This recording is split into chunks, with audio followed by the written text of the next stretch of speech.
I went looking for my lost keys near the abandoned boardwalk, but when something cold grabbed my ankle from below, I looked down and saw a pale hand reaching up through the cracks. I should have run, but I couldn't move. I don't live much of an exciting life, but whenever people ask me for a scary story, this is the one I tell. I was 15 at the time, about to start my sophomore year of high school. I grew up in a typical beach town, packed with tourists during the summer, but a ghost town as soon as the season ended. The bars and restaurants all closed down, and it's just the locals, the sky, and the ocean. If you've never been down the shore during the off-season, I would strongly recommend it. It's one of the strangest yet most calming feelings you can get from this life. As cliché as it sounds, our house is on a street called Surf Avenue, and it's only a block from the beach. Funny enough, I know how to surf. It would honestly be pretty pathetic if I lived on a street called Surf Avenue without even knowing how to do it. I'd lived there my whole childhood, so the boardwalk and sand had always been a part of my routine. Damn near part of my personality, to be honest. I don't live in that specific house anymore, but the property has stayed in the family, so it still feels like a piece of me. At the time, I was on my high school varsity's cross-country team, and I was kind of obsessive about staying in shape, even during the off-season. Summers get insanely hot down the shore, so I usually ran super early in the morning or late at night. Times when I wouldn't melt in the heat or have to be that jerk weaving in between crowds. That night, I decided to go for a late night run. I'd stayed up pretty late with some friends the night before and slept in that morning, so I kind of had no choice. I never brought my phone with me when I ran. It was always annoying not having music, but even that little bit of extra weight would be enough to throw me off. I don't know if they still make them anymore, but I had this rinky-dinky little Garmin watch that I used to track distance and pace. Besides that, the only other thing I'd carry was my house keys. To put it mildly, my parents were incredibly uptight about keeping the house locked. So as annoying as it was, I really had no choice but to stuff my house keys in my shorts pocket every time I went for a run. Even if they were home, it was one of those non-negotiable rules.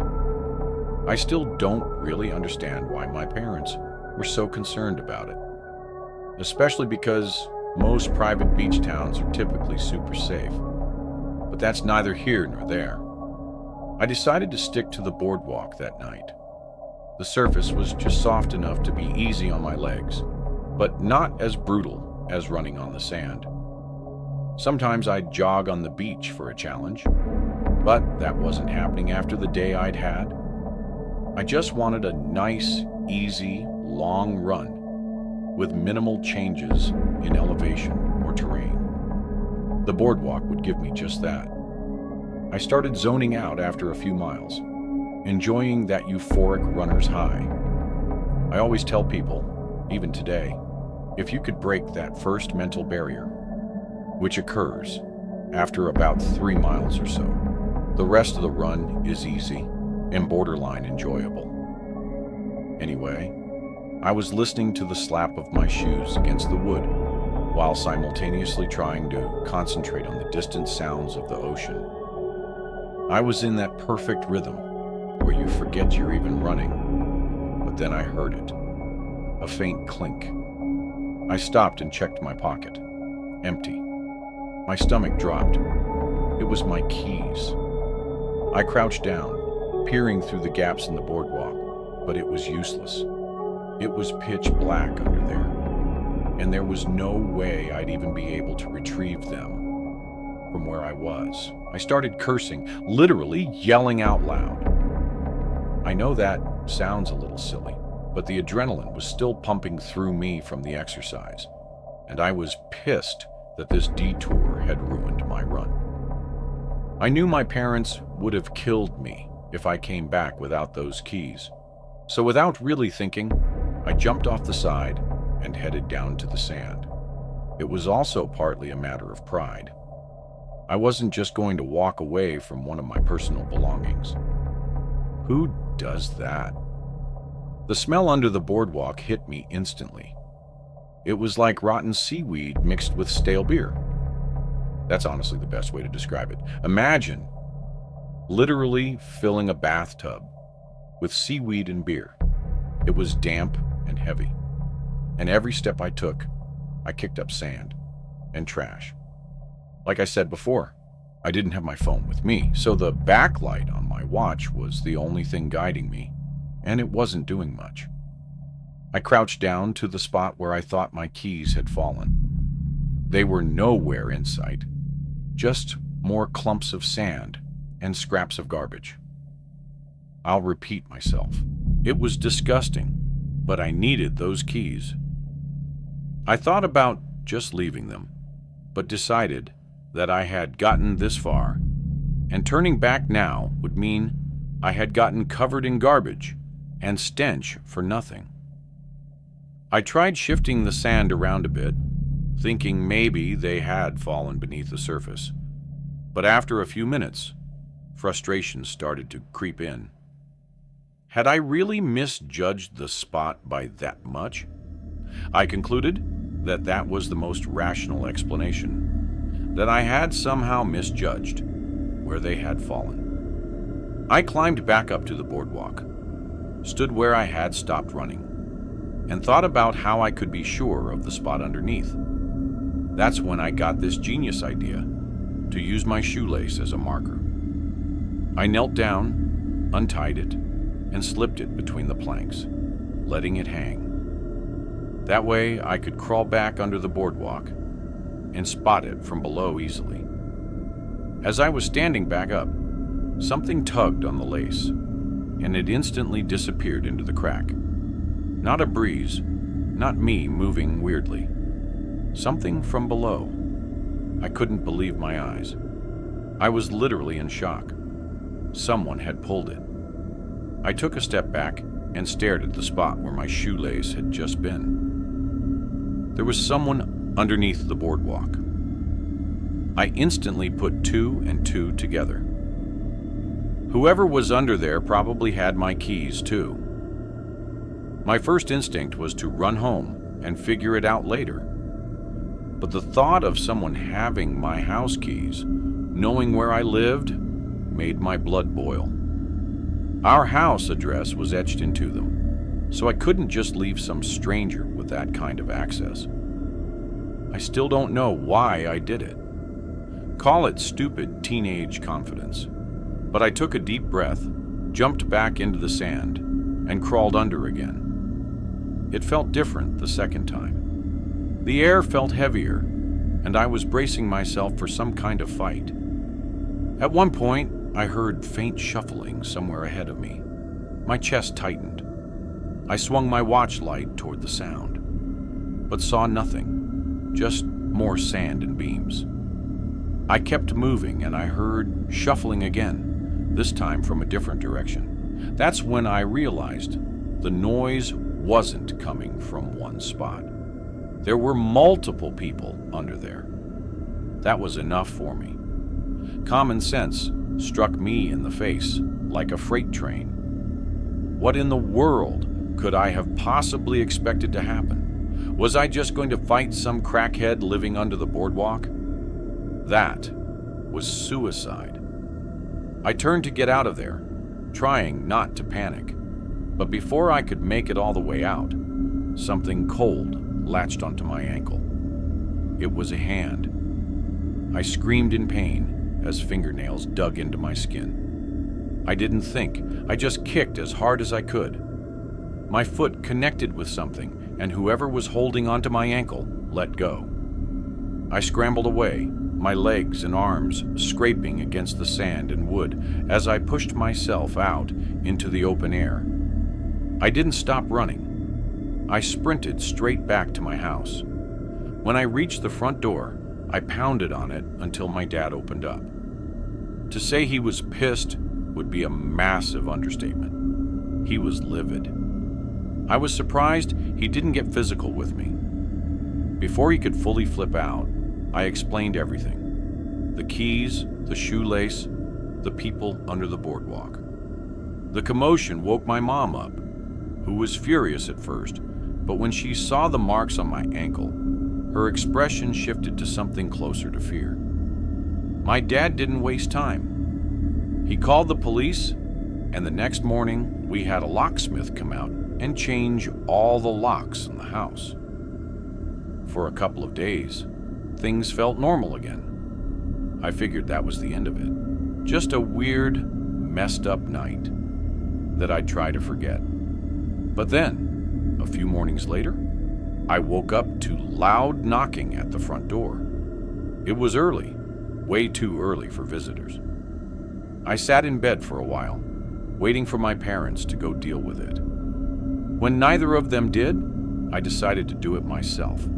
So I pulled on a hoodie and went downstairs.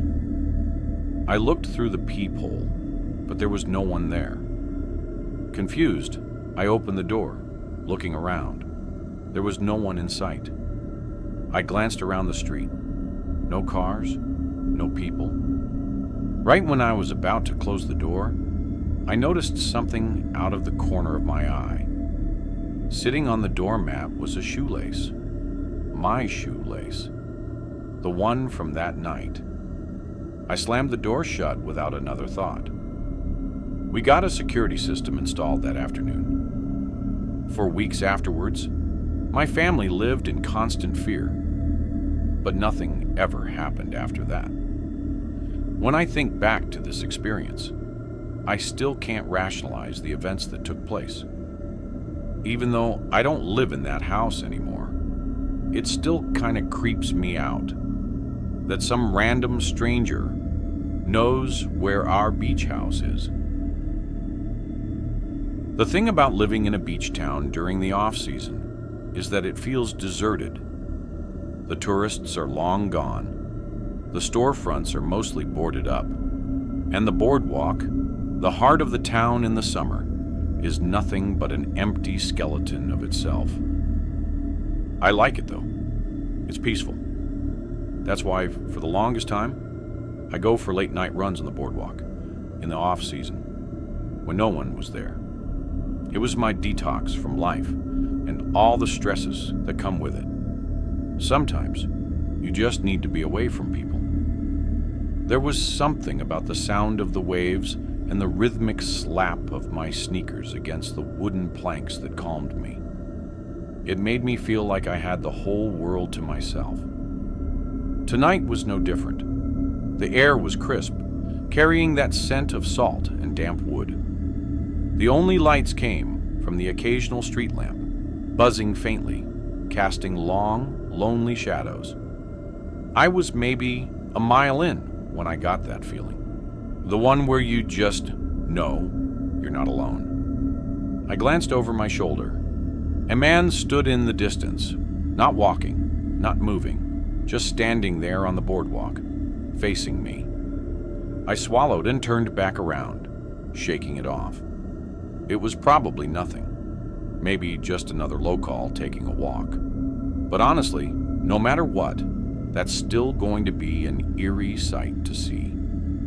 I kept running, but a few minutes later, the feeling of being followed or watched came back even stronger. My heart thudded more intensely, not from exertion, but something else. The curiosity to turn around again thickened, so I turned around again. He was closer, still not moving, still just standing there, facing me. A deep, crawling unease settled in my stomach. I picked up the pace, now taking out my one headphone that I had in. My feet pounded against the wood, breath coming quicker, but every few moments I heard footsteps behind me, in sync with mine. I turned again. He was even closer, but still, he was completely still. I broke into a sprint, but once soothing Boardwalk felt like an endless trap, stretching too far in both directions. My car was at the very end, parked right by the beach entrance. I just had to make it there. I ran harder than I ever had before. My lungs burned, my legs screamed, but I refused to stop. Every few seconds, I turned my head just enough to check, and every single time, he was a little closer, still standing and still watching. I didn't understand how he was able to stop so suddenly every time I turned around. I wasn't even looking where I was going anymore, just focused on getting away. The Boardwalk exit finally came into view, and I nearly sobbed in relief when I saw my car. I fumbled for my keys, hands shaking so badly I could barely press the unlock button. Finally, the lights flashed, and I yanked the door open, throwing myself inside and slamming it shut. I turned the key in the ignition and backed the car out of the spot. When I put the car in drive to whip the wheel to the left, to turn out of there, I looked ahead, and the man was standing directly in front of my car, right where my car had just been. But I looked at him so briefly that I didn't even have time to make out any features. All I saw was that he had his hood up, covering a decent chunk of his face. I cranked the wheel to the left and almost spun out as I whipped my car out of there the entire way home. I didn't care if I ran a red light, if I swerved, or if I nearly spun out. I just drove. I didn't look back. When I got home, I locked every door, every window, every possible entrance. I didn't sleep that night. And I've had a couple nightmares referencing that experience, both in which that man appeared in some form, watching me or chasing me. My mind created its own versions of what he looked like, I guess, since I really didn't see his face, and they were not pretty images. I haven't done a winter run on the Boardwalk since then. But first, did you know that 98% of people who watch my videos aren't subscribed? That means you. And yes, I am speaking specifically to you. Probably aren't. So now would be a great time to leave a like on the video and subscribe. Anyhow, this happened last summer.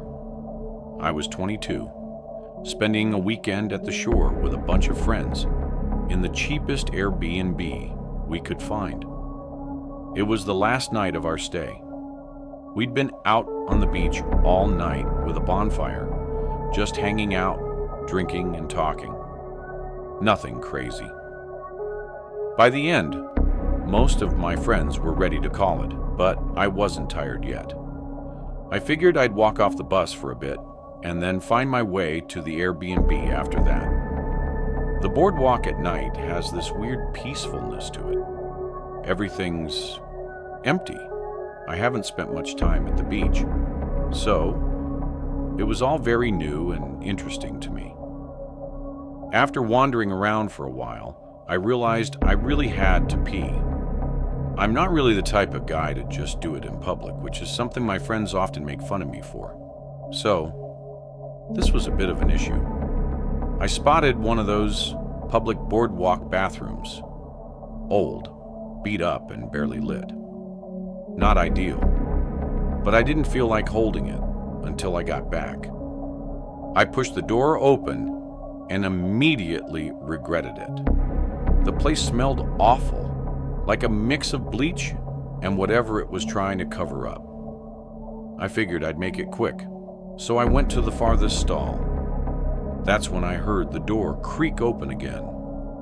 I winced, annoyed that I'd no longer have privacy. I listened as their footsteps slowly walked around. They seemed to be circling the bathroom, which was kind of odd. At times, I thought the footsteps were coming from multiple directions, Like there was more than one person, but I wasn't sure. Eventually, they stopped near the sinks. Just stopped. No movement, no coughs, nothing. The water didn't turn on either, so I wasn't really sure what they were doing. I finished up, ready to get out of there. But when I went to push the stall door open, it didn't budge. I jiggled the latch, but the door was still stuck. I wanted to punch the stall door. That's how angry and uncomfortable I was. But then the footsteps started again. They were closer this time, and I got this really naughty feeling in my chest. I felt like someone was holding the door shut. I tried to shove the door with my shoulder, but still nothing. The adrenaline was starting to kick in, and a part of my brain began connecting the dots. I decided I wasn't just going to sit there like some helpless target. I charged the door with all the force I could muster, and it finally gave way, sending me stumbling out. As I burst out of the stall, I noticed the bathroom door swing shut, like someone had just walked out. I scanned the bathroom, which was now empty. That person who had been walking around in there was seemingly gone. I hastily washed my hands and went to get out of there. I grabbed the door handle, but it wouldn't budge.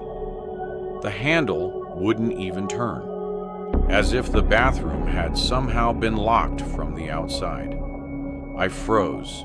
My mind was racing at that point. Was this some kind of prank? I thought it was maybe one of my friends screwing with me, but that didn't really make sense. They had all left already. They didn't even see where I had gone. Plus, this wasn't really something any of them would do. Either way, I was pretty freaked out at that point, so I just gritted my teeth and started banging on the door. I yelled for whoever was out there to open up, but I didn't get a response. Just then, I heard movement in one of the stalls behind me.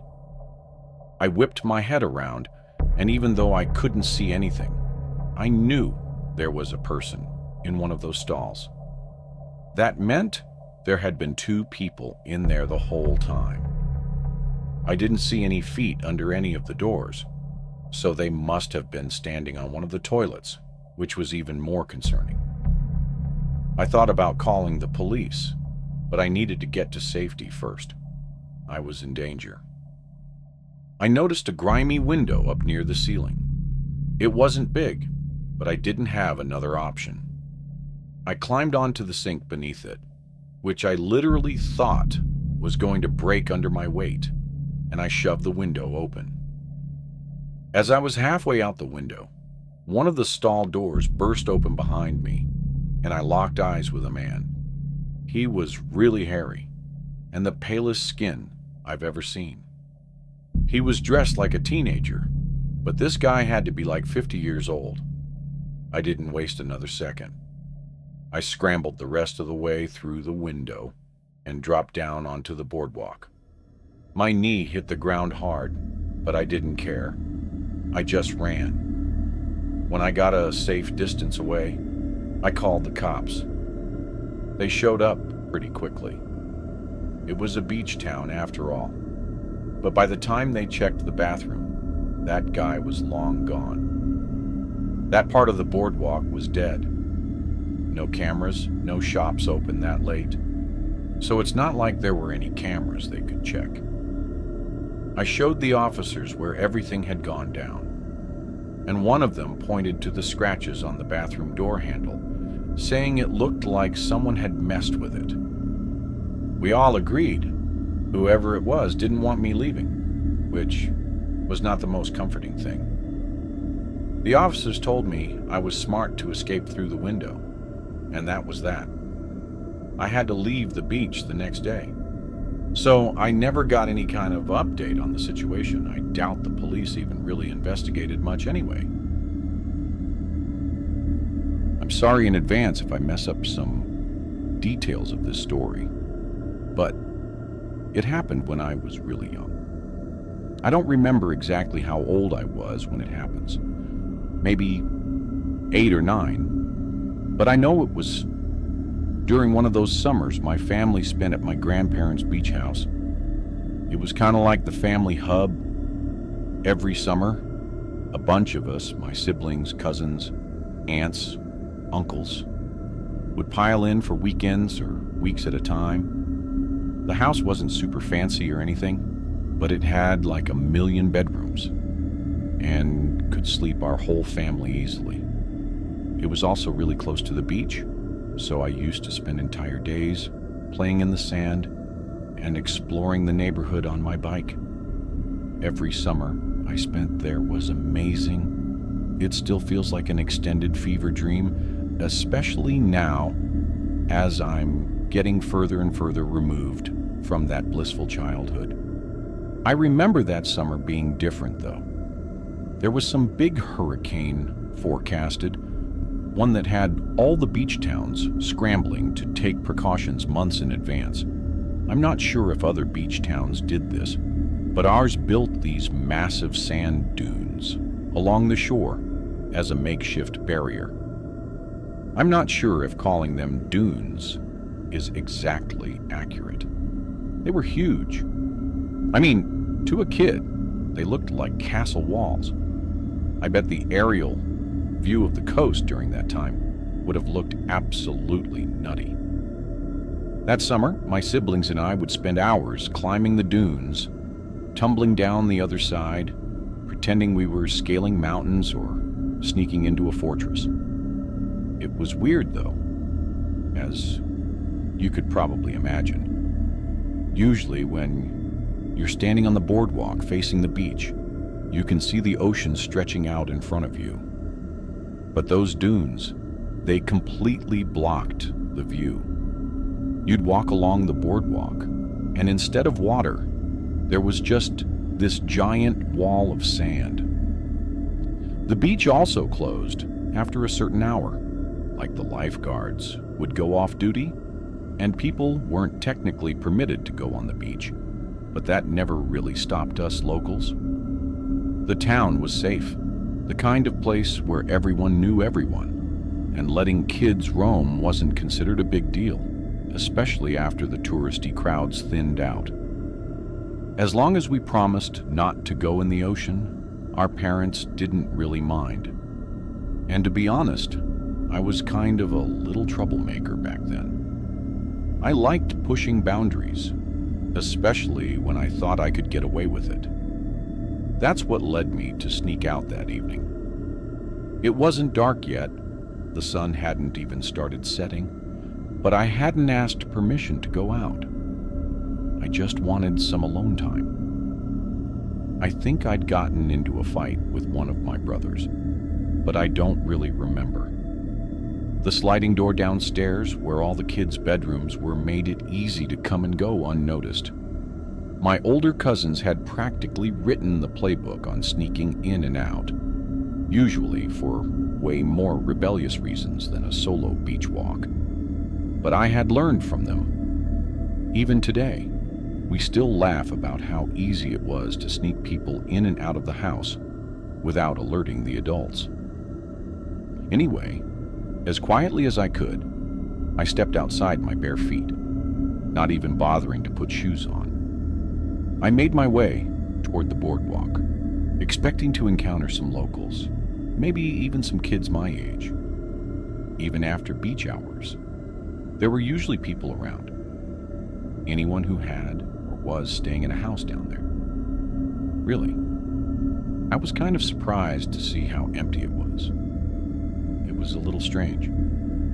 I'm talking not a single soul outside. It felt deserted, in all honesty. I walked along the boardwalk for a little while, half expecting to see someone, but I never did.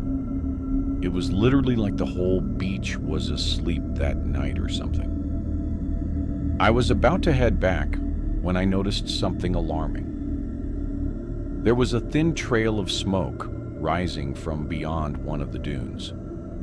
At first I thought it was just fog, but I took a closer look and confirmed that it was smoke. Like smoke from a fire kind of smoke. Smoke on the beach wasn't that unusual, even though it was really against beach rules and borderline illegal. Sometimes tourists lit bonfires, but there was something about how empty everything was that night that made the smoke feel wrong. To my mind, it kind of looked like a volcano. As the smoke sort of just emanated from the sand dune, I looked around for an adult, but there was no one, just the empty boardwalk stretching out in both directions. I should have gone home, but curiosity got the better of me. Plus, my parents had taught me to never turn my back on someone in need, and this situation kind of felt like that. I climbed the sand dune a little ways away from the smoke. By the time I reached the top, I was covered in sand. I looked down the other side and saw what I expected to see: a bonfire. The weird thing is that it was completely isolated. There was no one around. There were no chairs, no coolers, nothing. Just a fire burning in the middle of an empty beach, as if whoever had set it had abandoned it. It didn't sit right with me. Even at that age, I knew leaving a fire like that was dangerous. I slid down the dune and made my way over to it. I stood there for a second, just staring at it. I didn't know what else to do, so I just started kicking sand onto it. I did that over and over until the flames were finally suffocated. I didn't want to leave it just yet. I was way too curious. I couldn't think of any reasons why someone would light a fire just to abandon it, unless they were trying to commit a crime or something. I inspected the fire pit some more and made some eerie discoveries. First, there were clothes, little kids' clothes, like stuff that I'd wear. Kids' shoes, socks, half-burned fabrics.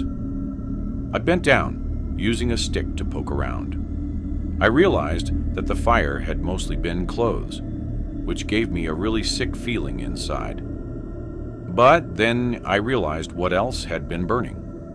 Photos were at least what was left of them. Most were charred beyond recognition, but one had survived enough for me to make out a face. It was a boy, probably around my age. He honestly looked a little bit like me.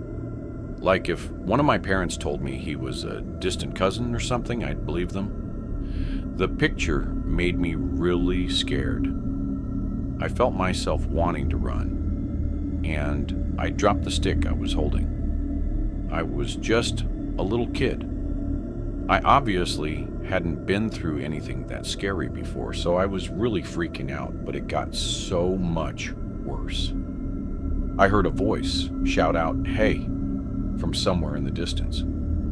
I looked up, and there was a man coming toward me from down the beach. He was bald, but I couldn't see much else of his face from so far away. He was also staggering every few steps, as if he were fighting not to trip over on his own feet. It looked like he was drunk or something worse. He yelled, "Hey kid!" It started moving a little more quickly towards me. I couldn't move. I was frozen to the spot, petrified in fear. He yelled, "Don't you go anywhere!" And that was what did it for me. My little brain finally caught up to my body, and I started running towards the sand wall. The sand made running hard, but I felt like I was in a life and death situation. I started climbing the dune, and I could hear him yelling obscene things behind me. He was getting closer. Just as I reached the top, I felt fingernails clawing at my ankle. By some miracle, he was never able to get a grip on me, and I vaulted myself over the dune, tumbling down to the bottom. I sprinted for the boardwalk and ran all the way home. I looked back a few times to make sure he wasn't following me, which he wasn't, but I kept running like my life depended on it when I got home. I immediately went to my bedroom and started crying. I wanted to tell my parents. I really did. But all I could think about was how I'd snuck out and how much trouble I'd be in. So I kept my mouth shut. Looking back, I know I should have said something. I should have told my parents, at least, but I didn't, and nothing ever came of it. As far as I know, there were no news reports, no police at the beach the next day, no reports of missing children in the area, or anything like that. I still don't know what to make of this. Even though it happened a long time ago, I can't help but feel like there's more to the story. I think what terrifies me the most is how eerily similar that kid in those photos looked to me. Sometimes I wish I could go back in time and tell my younger self to just fess up, but that's just something I'll have to live with. If you enjoyed this video, don't forget to hit the like button and subscribe to the channel for more amazing video. Turn on the notification bell so you don't miss any updates. All right, that's it for today. Take care, and I'll see you in the next one.